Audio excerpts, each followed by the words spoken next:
Hey YouTube, how's it going?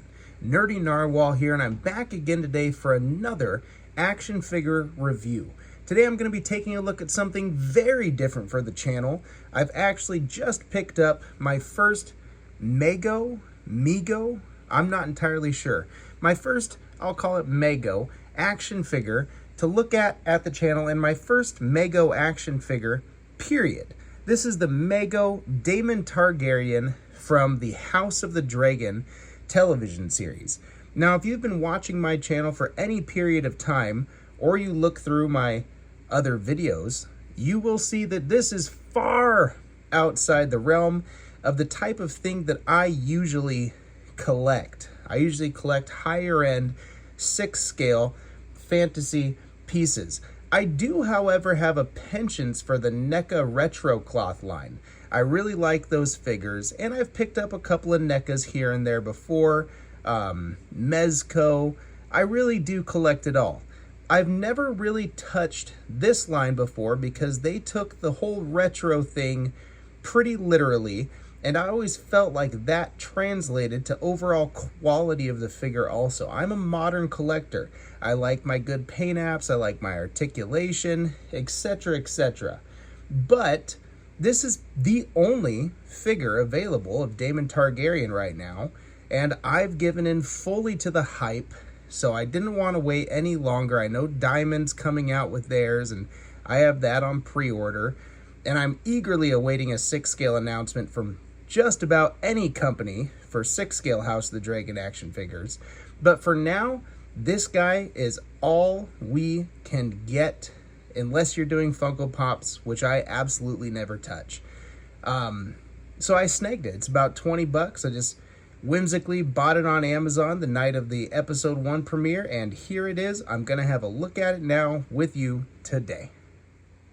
As with all my reviews, I'm going to start with just a head to toe, and this is Daemon Targaryen. Real big head, real big feet, a very simple outfit. I guess the head sculpt's probably the best part about this figure, in my opinion. The tailoring is nothing special, the paint apps are nothing special, but the head sculpt I think is pretty good, especially from certain angles. It's let down by the paint scheme. This figure cost $20. This isn't going to be a centerpiece in anyone's collection. This is pretty much, I think, unless you're a big Mego collector, maybe this is pretty cool to get. But for me, I'm just kind of happy to finally have a Daemon Targaryen that I can shove on a bookshelf somewhere, possibly next to my Game of Thrones books, and call it a day. This will work for that. All right, let's take a quick look at articulation.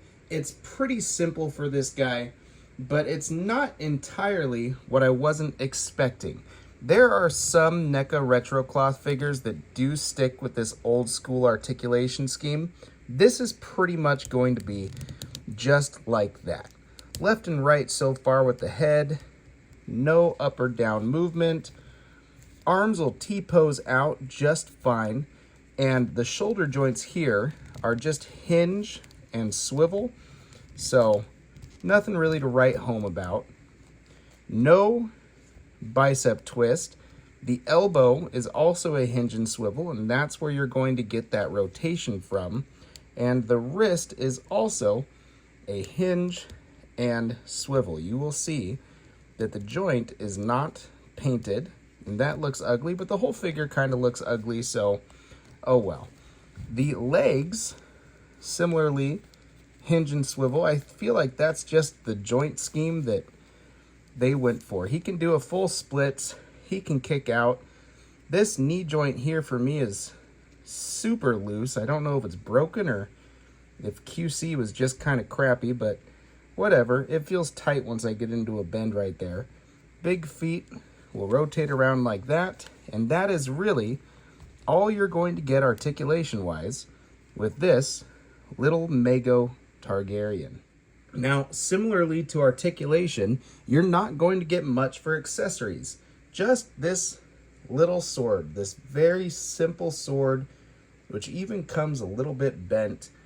I don't know, maybe that's supposed to be part of the charm with these figures is just how well they maintain everything retro. These are certainly retro, but you can hold it. You can get them in kind of a cool swashbuckling sword fighting pose, and while you don't get any extra hands or anything like that, they do hold the sword well. And I particularly do like the sort of animated, elegant sculpting of them. At least you get all those individual fingers in there. Like I said, the head sculpt really isn't too shabby at all. It's just the lack of paints that, you know, kind of make this thing sort of meh. And that really is about it. That's everything with the Daemon Targaryen Mego action figure. So it's time for some closing thoughts, I suppose, on this Daemon Targaryen action figure. Like I said, it's 20 bucks. I'm just happy to have something licensed from the property that I can stick onto a shelf and think, oh, nifty, as I watch the show. And I have that. I'm eagerly awaiting something higher end to come out. The Diamond Select figure looks pretty good. That's on pre-order. Maybe a third-party company, maybe a licensed announcement will come out soon for something in 6 scale. That's that. Now, I probably won't ever be purchasing a Mego figure again. It's really just not my thing. Their commitment to the retro look and feel of these figures is awesome for collectors who are into that. It even comes on a blister board pack that you have to tear off to get the figure out. The whole experience is definitely something from a collector's childhood. It's just not my game anymore. I'm going to compare it real quick to something similar, a NECA retro cloth, and for just a little bit more money, look at the overall difference in just quality of what you end up getting on the shelf. This on the right here is the NECA retro cloth Willie Nelson.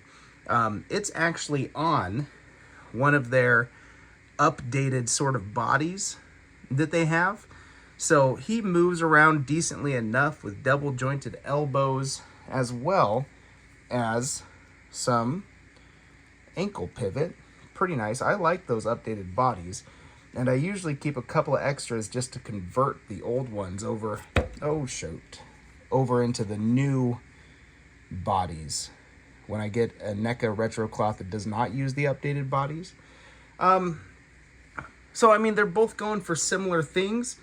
This one hits that modern collector itch for me a little bit better. I love the quality of paint apps and sculpt. Again, the sculpt on this one is all right, but just look at how ugly it is under the ears there, where they just neglected to paint anything. I don't know, maybe that was on purpose, but it's just sort of splotched on there. The eyeballs are just kind of dead. You know, it's retro. It's very retro. That's what they were going for. That's what they gave us. But it's just not for me. So, you know, to each their own. Anyways, if I missed anything in this review or you had any collection or questions about it, feel free to let me know down in the comments. Otherwise, you guys, stay happy, stay healthy, and keep on collecting. Nerdy Narwhal out. Hey YouTube, how's it going?